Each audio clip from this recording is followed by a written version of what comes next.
What causes a region, a place, to imprint itself upon the people who are born and live there? What is the connection between landscape and memory? What is forgotten? What is remembered? How may a territory endure in the minds of the descendants of those inhabitants after years, even after generations have passed? Fern im Süd am schönen Kutschergan, dort wo die Täler grün und Blumen reichlich blühen. Far to the south on the lovely Kutschergan, where the vales are green and flowers throng, where the song of birds in the woods resounds, there is my home, the land for which I long.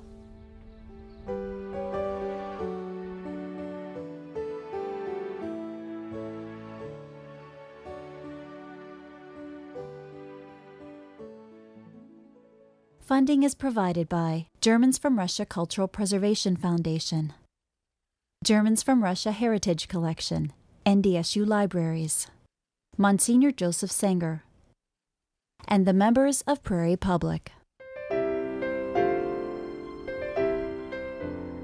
It is not a mighty river that flows gently into its broad lagoon only to disappear, seeping almost imperceptibly into the nearby Black Sea. The Kuchergan Valley lifts from the eastern bank of the river a distance of some 40 to 50 miles northwest of Odessa, punctuated by 6 once German villages. Dazzling fields of grain, abundant vineyards, fruit trees, and gardens. The land is fertile. The Germans who settled the area are largely gone now, scattered in a diaspora of forced migration through difficult decades of political unrest and change. And though the region no longer exists as when the Germans lived there, it endures in the minds of the people, lingering fragilely. Daheim in Russland, back home in Russia. Dort, wo der Vogelsang erschallet durch die Wälder, where the song of the birds in the woods resound, there is my home, the land for which I long. I remembered from my childhood, my parents always said we had such beautiful crops at home in the Ukraine, although they always said at home in Russia. But I was very, very surprised and very pleased to see the beautiful vegetation. And as soon as we got to Odessa, the trees, every street was lined with trees. And many of the streets had arches with the trees meeting on top. So beautiful, beautiful. And the vegetation. And I was impressed so much with that.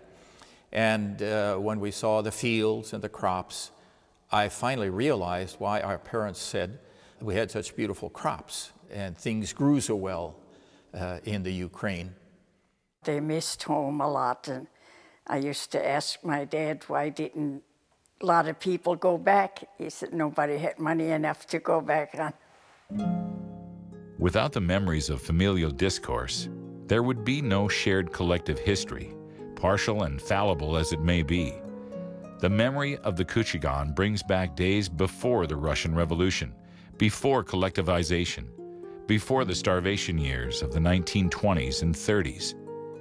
Viewed from a distant time and a distant place, it conjures Arcadian romantic visions, yet people construct their personal sense of identity relating in some complex way to a faraway homeland.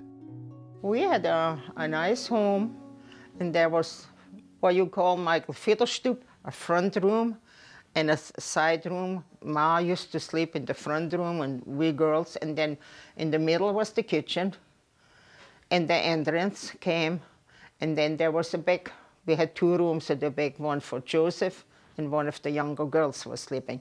And behind that was the barn. There was the chicken coop and the 2 cows we had and the little pigs we had. Let's say that was about 75 feet this way. And it had stone, sandstone. The entrance, the gable used to be with stone, you know.